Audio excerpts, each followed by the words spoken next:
آئندہ آنے والے دنوں مہینوں میں آپ سب کی جس طرح کہ 2024 میں آپ نے مل کر خلوص کے ساتھ اور محنت کے ساتھ پاکستان کی جو میکرو اکنامک جو انڈیکیٹرز ہیں ان کو اللہ تعالیٰ کے بے پایاں فضل و کرم سے بہتر کیا ہے. انشاءاللہ یہ سال پاکستان کی جو معاشی ترقی ہے، جو گروتھ ہے، یہ انشاءاللہ اس کی نوید ہے. آج پاکستان میں جو انفلیشن ہے وہ 2018 کے بعد وہ 4.1% پہ CPI ہے.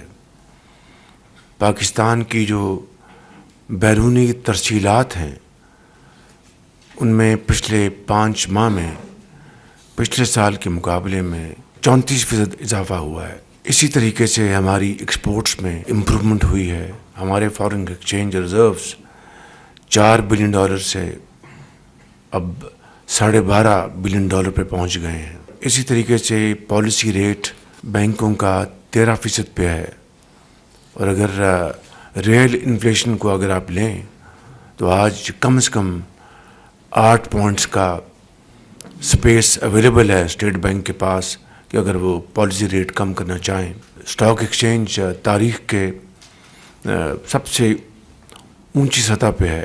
تو یہ تمام یہ جو اہداف ہیں، اشاریے ہیں، یہ اس بات کی ایک کھلا ثبوت ہے کہ انشاءاللہ یہ سال پاکستان کی ترقی اور خوشحالی میں بہت ممد و معاون ثابت ہوگا، بشرطیہ کہ ہم مل کر من حیث القوم ہم شبانہ روز محنت کرتے ہوئے ہم پاکستان کو آگے لے کر جائیں.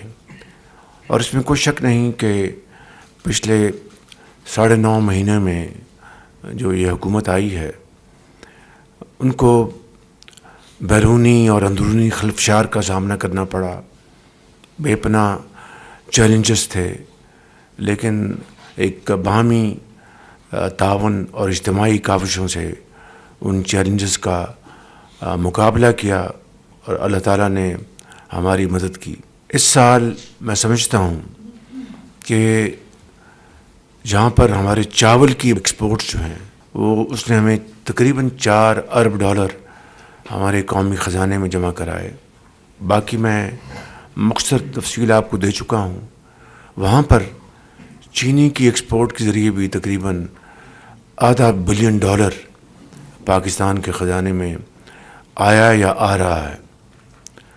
اور اس کی 2 بڑی وجہ ہیں. ایک تو ہمارے پاس الحمدللہ سرپلس چینی تھی جس کو ہم ایکسپورٹ کر پائے، مگر یہ چینی ایکسپورٹ نہ ہوتی اگر سمگلنگ جاری رہتی. تو سمگلنگ کے حوالے سے افغانستان وہ 100% اس کے اوپر کریک ڈاؤن ہوا اور جس کی وجہ سے وہ سرپلس پاکستان کو اویلیبل ہوا اور اس طرح ہم یہ ایکسپورٹ کر پائے. اسی طریقے سے جو آئل کی سمگلنگ ہے اس میں بھی خاطر خواہ کمی ہوئی ہے اور اس وجہ سے بھی ہماری جو آف ٹیک ہے آئل کی جو اس سے بھی یہ سپورٹ ملتی ہے کہ اس میں سمگلنگ میں خاطر خواہ کمی ہوئی ہے. اب اس وقت ہمارے پاس ایک بہت بڑی اپرچونٹی ہے کہ جو ہماری سینٹرل ایشین سٹیٹس جو ہیں وہاں پر پاکستان کے تعلقات ہیں، چاہے وہ آذربائیجان ہے، ازبکستان ہے، سب یہ چاہتے ہیں کہ پاکستان کے ساتھ ہمارے روابط بڑھیں، پاکستان کے ساتھ انویسٹمنٹس ہوں. اور NLC اب ہمارے جو کارگوز لے کے جا رہا ہے آل دا وے اپ ٹو ماسکو، سارے ناردن ایریاز کو کور کر رہا ہے. تو یہ بہت بڑی اپرچونٹیز ہیں. اسی طریقے سے سعودی عربیہ، UAE، قطر کے ساتھ ہمارے MOUs سائن ہو گئے ہیں، B2B بھی سائن ہوئے ہیں. اس میں اب ہمیں بڑی تیزی سے آگے بڑھنا ہے. تو میں ختاماً یہ کہنا چاہتا ہوں کہ یہ ترقی اور خوشحالی کا سفر تبھی طے ہوگا کہ ملک کے اندر ایک استحکام ہو، اور معاشی استحکام جڑا ہوا ہے سیاسی استحکام کے ساتھ معاشی استحکام ہوگا تو آٹومیٹکلی ملک میں سیاسی استحکام ہوگا. تو اس لیے اب اگر ہم نے گروتھ کی طرف آگے جانا ہے تو اس کے لیے number one it has to be export led growth. کوئی اس کے علاوہ ہمارے پاس آپشن نہیں ہے. اس کے لیے بجلی کی قیمتوں میں ہمیں خاطر خواہ کمی کرنی ہے جس کے اوپر دن رات کام ہو رہا ہے, پوری کاوشیں ہو رہی ہیں. پھر ہمارے اگر محصولات اگر ہم نے بڑھانے ہیں تو ہمیں انفورسمنٹ کرنی ہے. جہاں پر لیکیجز ہیں, میسیو لیکیجز ہیں, اس کو ہم نے کور کرنا ہے. میں آپ کو ایک مثال بتاتا ہوں. یہ جو اے ڈی آر جو ہے, جو پرائیویٹ بینکس جو ہیں پاکستان میں, ان کے جو منافع تھے آپ نے دیکھا کہ کم سے کم پچھلے 2-3 سالوں میں they had windfall. 22% policy rate تھا اور ان کے اوپر انہوں نے بے پناہ منافع کمائے. اب ہم نے اس میں ڈی پی ایم, اس میں فائنانس منسٹر, اس میں ان کی پوری ٹیم شامل ہے, گورنر اسٹیٹ بینک, ہم نے مل کر ایک طریقہ نکالا اور 72 ارب روپے ان سے ہم نے یہ وصول کیے ہیں, یہ اپنا جو کہ خزانے میں آ چکے ہیں. اسی طریقے سے یہ چھوٹی چھوٹی جو کامیابیاں ہیں, اچیومنٹ جو ہیں, اس کو نہ صرف ہم نے سیلیبریٹ کرنا ہے بلکہ ان کو ملٹیپلائی کرنا ہے. یہ جو ایف بی آر اور راشد نگریال جو کہ بڑا قابل ایک آفیسر ہے, ایماندار آفیسر, اور بڑے اسی ہال میں بڑے ایماندار آفیسرز بیٹھے ہیں دونوں سائڈوں پہ, جو بڑے قابل ہیں, جو کہ پاکستانی ان میں کوٹ کوٹ کے بھری ہے. تو ان کی کاوشوں سے آپ دیکھیں کہ فرسٹ ٹائم کراچی پورٹ پہ ایک ٹرائل شروع ہو چکا ہے, فیس لیس انٹریکشن. اور اس فیس لیس انٹریکشن کی نتیجے میں آپ دیکھیں کہ جو فگرز آئی ہیں کہ جو کنٹینرز کی جو اب ہے ٹائم جو لگتا ہے ان کو ڈسپوز کرنے میں 39% وقت میں کمی آئی ہے. اور جو بزنس مین ہیں 88% نے کہا جی ہمیں بہت. اور جو لیٹسٹ مجھے کل بتایا کہ اب وہاں پر بیٹھے ہیں, اپنا گاڑیاں کا جو رش ہوتا ہے کہ اب وہاں پر گاڑیوں کا رش بھی کم ہے, اور جو اپریزرز ان کے بیٹھے ہیں جی کہ کام جو بیک لاگ جو ہے وہ بہت حد تک یہ حل ہو چکا ہے.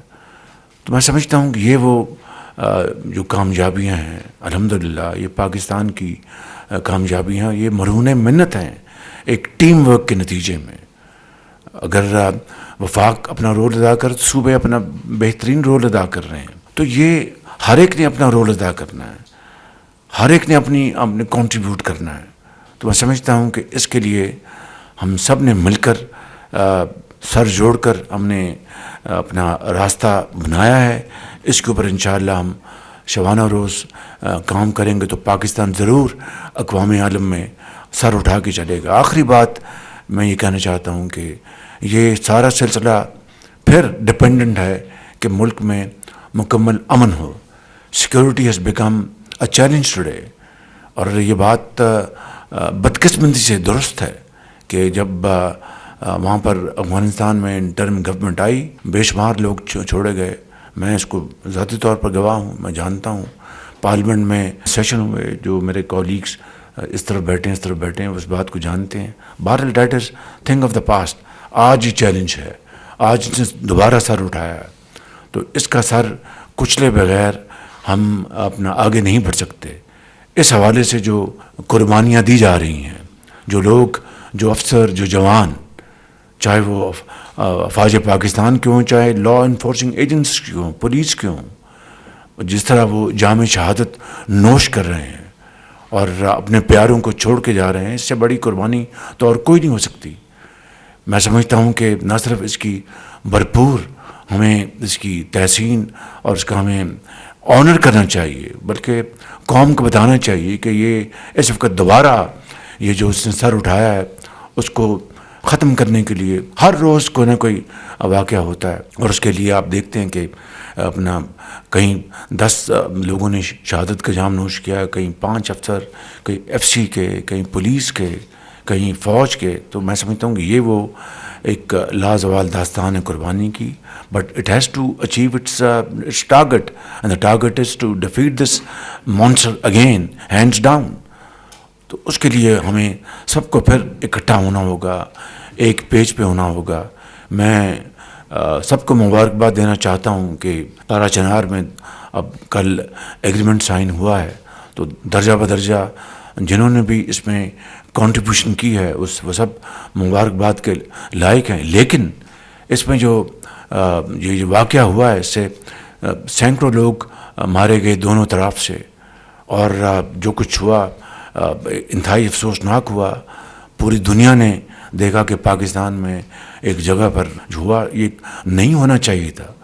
بہرحال میں سمجھتا ہوں کہ یہ ایک لیسن ہے، ہمیں اس قسم کا جو دل خراش واقعہ ہے دوبارہ قیامت تک واقعہ نہیں ہونا چاہیے، مگر یہ تب ہوگا کہ سب ہم مل کر ایک ہو کر اور اپنی ذاتی پسند ناپسند سے بالا تر ہو کر ہم اگر فیصلے کریں گے، اس کے اوپر عمل کریں گے، تو انشاءاللہ اللہ تعالیٰ کی نصرت ہمارے سامنے حال ہوگی۔ میں آپ سب کا بہت شکریہ ادا کرتا ہوں۔